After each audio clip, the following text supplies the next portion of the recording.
again. We are here to give you another podcast this week. And this week, we want to talk about something that we're not getting political, but it is a little political in this. And we just want to talk about something that is near and dear to our hearts and Mhm. kind of makes us some of the people we are. Yeah.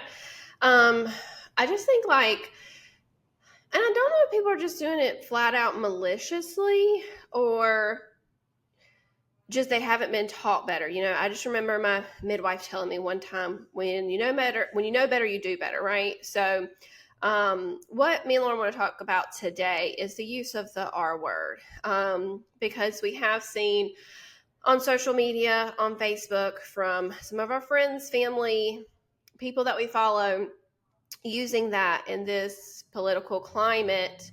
Um, and so, I mean, I've said it on our introduction episode. I do have a son with special needs. He does have Down syndrome. And so it's very upsetting when I see people use that word, or using mentally disabled as an insult. My child is disabled and he's perfect. He is so funny. He is so cute. And he is just one of the biggest blessings in my life. And so when I see that word or variations of it or using those terms as insults, it's really bothersome. So, Lauren, I appreciate you letting me come on here and kind of talk about this. And I know neither one of us want to really get into who we're voting for, what we're voting for, which policies matter to us and are most important. What we really want to talk about is just how we treat each other when we're going through these political seasons, because it seems like it's just coming up every time there's an election. These nasty words being used. And I think I will say, as somebody in our generation, like growing up, people used the R word in Yeah. conversation. And we didn't think anything about it at the time. And so I know it has been a transition for people in our group, like our age group, because you grew up like in Right. elementary school. I remember saying it and I not. said it. I remember saying it as well. And I'm like, it just upsets me that I did. It's to my core that I ever used that word.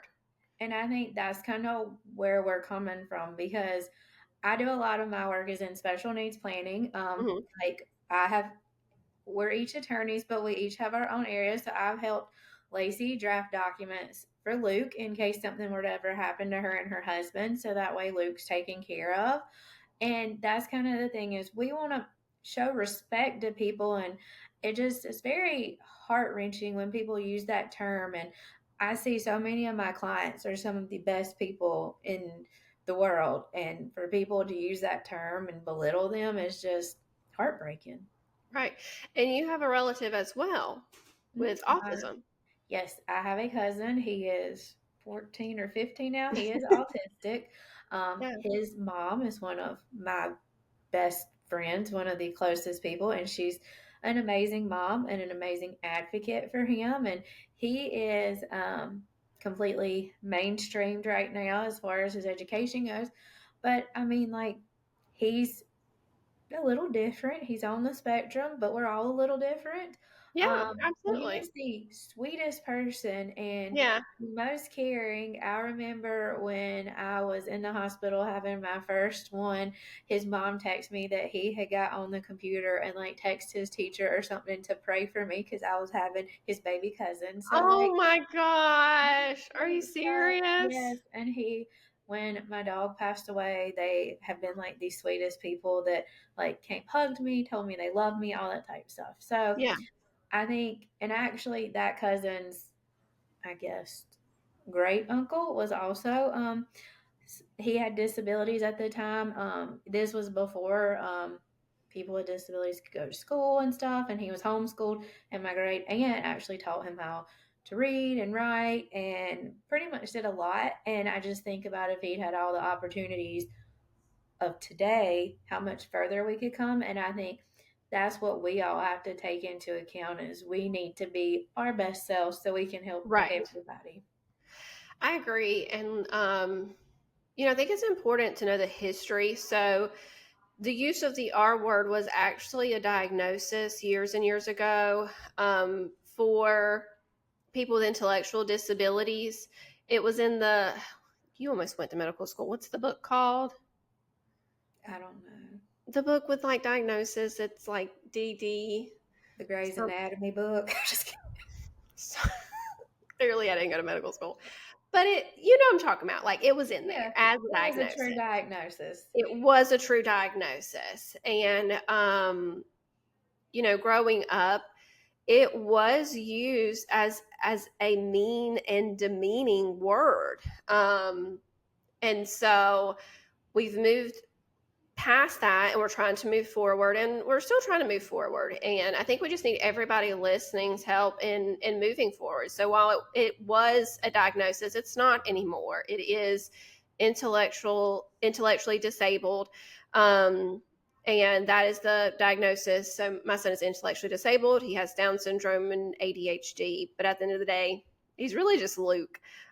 People ask me, he'll do something like, is that common for Down syndrome? And I don't know. I don't know what's common for Down syndrome or not.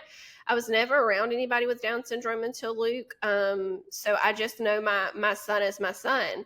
And, I think that's why I'm just so passionate about not using these words or variations of them, and that's what we're seeing in this political climate is using a variation of the R word to insult one party or another. And we are seeing just those even mentally disabled being used as a demeaning term. We have to get away from that. Like we're better than that. Our society deserves better than that. My child, the community, deserves to move forward and past that. We can have discussions about policies and why we support them or not support them without calling each other names and without using these names. Yeah, especially names that are going to hurt someone, because people that do have different intellectual capabilities, we all have feelings. We're all people. And I Yes. think sometimes that's what we forget. Like maybe because somebody that's on the spectrum doesn't show their emotions to you as much, Right. doesn't mean they don't have them in there, that you didn't just hurt their feelings. Yeah. And I think, well, and one thing I think Lacey to note, she was, how old were you when you had Luke? You were 29, 30. 29.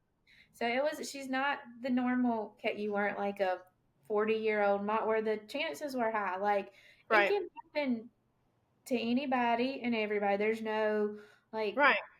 it's not some Yeah. curse or anything like that. It can happen to perfectly everybody out there, and we're all people. Yeah. And like I said, it was really hard going through being pregnant because it's so many unknowns. But now that I have him and I'm in this community, and now I know so many people with Down syndrome of so many different ages, I am just so grateful. I mean, it is just so funny, and everybody's personality is different. I think that, society likes to group everybody with Down syndrome into, they're always happy. They're always this. I can tell you, Luke is not always happy. He has a little attitude. I had to text his teacher the other day that he didn't sleep very well because he has sleep apnea. And that, if he had a little attitude today, that was why, because he was lacking sleep. But I think about him and some of his friends. So two of his friends in the Down syndrome community are Victor and Wilson. And if you put them all in a room together, they are all so vastly different in their personalities. But also, I see like me and their moms in their personalities, and me and their moms are also different in our personalities. And I'm like, oh my gosh, there's little Hollis, there's little Amanda. Yep, I see them. And there's me, there's little mini me. And, so uh, they're not. People with Down syndrome should not be just grouped together with their personalities. Look at their parents. They're really gonna look and act more like their parents than if you put them together in a room of people with Down syndrome. So I think that's important to recognize as well. I did actually. I try not to comment on Facebook when it's political, but like I said, this isn't political when you use the R word. And there was a guy, I don't know who he was, couldn't even tell you his name. I do know whose Facebook profile it was on. It was on Missy. Do you know what I'm talking about from Union? I don't want to use her No. last name, but Yeah. um, she's so sweet. She is so sweet. I just don't think she saw it, or if she did, she just moved on. But somebody had commented on one of her posts, can't remember what it said, but it was using a variation of the R word. And I commented and said what the word was for, and that, he should be able to express himself without using such demeaning, derogatory words. And he came back at me and called me sensitive or something like that. And I commented back, I said, I'm absolutely not sensitive, but I'm a mom of a boy with an intellectual disability, and I will stand up for him. And he actually deleted his whole comment thread. So now it's gone. And I appreciated that because, like I said, when you know better, you do better. And so maybe he didn't realize, because like you said, it was it was a word that was used so much when we were growing up.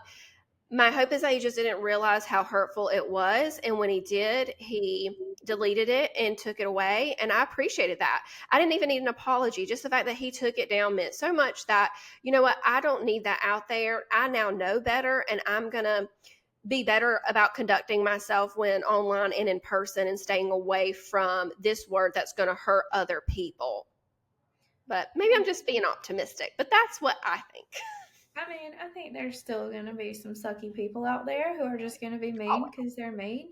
But right. I think if people can understand the hurt that it causes to people and they're Yeah. still going to be mean like that, we don't want them in our lives anyways. And we can True. block them, get rid of them on Facebook. But I think if people know that, we're all just human, we're all just people, and that word does hurt. And I did not know this until a few years ago. There was a baseball announcer on for Carolina baseball. He used the R word, and he caught a lot of heat I remember afterwards. that. I had a conversation with him, and he reached out, and I said, you get one chance to learn, and then you move forward. And he said that it was also a word that was very much still used in the baseball, um, I guess, atmosphere. Like that, whatever he said, I can't remember what he said in using it, but he said that it was very much still used. And so, we just have to work together. And, I'm going to educate you, once, maybe twice. But if I know that you now know that this is a hurtful term, that it hurts people's feelings, it devalues people in our society and community that work really hard every day to do things that come so easy for us. If you continue to use that word, then I mean, I just have no use for you. Like you said, you are just a sucky person, to be honest. I do understand I feel like I have to educate first, give people the benefit of the doubt because it was used. But once you know better, if you continue to use that word, you're just mean. Because if you're trying to insult somebody, I don't even know why you would want to do that to begin with, to be honest. But if you want to discuss politics, just discuss, hey, I agree with this, and this is why. I disagree with this, and this is why. We don't have to bring these terms into those discussions. No. And if you want to insult each other, just use basic bad language, bad words, call each other, your butthole or something like that. But you don't have to use derogatory terms Right. about people. Just go back and do your basic, slang words. Yeah. Yeah. I prefer just not using it at all. But yeah, if you just want to be mean and nasty, Yeah, just um, don't use derogatory terms with it. Just yeah, use whatever. absolutely. Um, I will say, I'm just ready for this to be over and move forward because in between elections, it doesn't get as bad. You don't see it as much, but it always is heightened. So, everybody voting November 5th. Yes. Vote if you want, don't vote if you don't want to. I'm not one that really pushes it. If it's what you want to do, great, go. Sorry, I'm not one that's like, you have to vote. You do um, you. you do you, boo. You do you, boo. But we do ask that everybody listening, refrain from this. And if you see others doing it online, if you don't comment, publicly, maybe message them, but let's all work together just to create a better world for all of us, so we can all just live beautifully and feel loved and valued. And don't be a keyboard warrior. Yes, agreed. Just don't get on Facebook and Twitter or whatever and be keyboard warriors. Just be good people. If you wouldn't want, if you're not going to say it in the real world to some big Yes, person that could beat you up for saying it, don't say it online either. agreed. Those things can be screenshot, and think about it. If I'm posting this, if my boss sees this, Or what you are can they going get to think? fired. If my Or Yeah. if family court. Like I think about that situation. You go on and say some rude, nasty term. A Facebook is completely fair game when you go Yep. into certain courtrooms. So, and once you put something online, it's always there. So be I, really careful. I can tell you that I know many attorneys for civil, family, and criminal. We are all using social media to determine who you are. So make sure that what you are presenting is your best self. Uh, Read it, and if you don't think this should be read in a court of law, if you would be embarrassed if this was read in a court of law, don't post it. And you're welcome to follow us on our social medias. Pretty much all Yeah, you will see are dogs and children. a But lot of kid photos and a lot, a lot of dog photos. That's you about all we are do. welcome to come follow us on our Yep, socials, and we'd be happy to have you join us.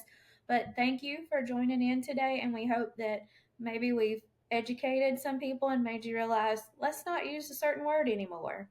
agreed. Thank you, Lauren. Thank you. Bye. Bye.